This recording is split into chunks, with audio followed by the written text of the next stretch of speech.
Hello everyone. So, మేము తుల్జాపూర్‌కి reach అయ్యేసరికి మాకు ఆఫ్టర్‌నూన్ 12:00 అయింది.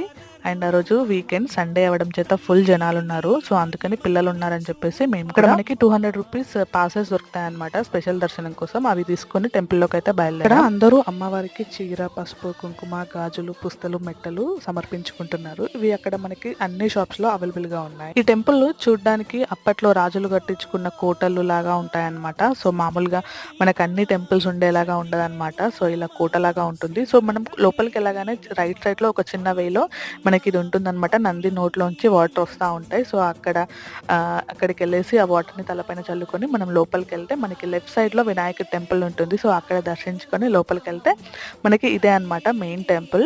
సో, చూసారు కదా ఫుల్ జనాలున్నారు. సో, మనకి ఇంతకంటే లోపలికి ఫోన్స్ అయితే అలౌ చేయరు. సో, మాకు దర్శనానికి 1 ½ అవర్ టైం పట్టిందన్నమాట. సో, అమ్మవారిని మంచిగా దర్శించుకొని అయితే మేము బయటకొచ్చేసాం.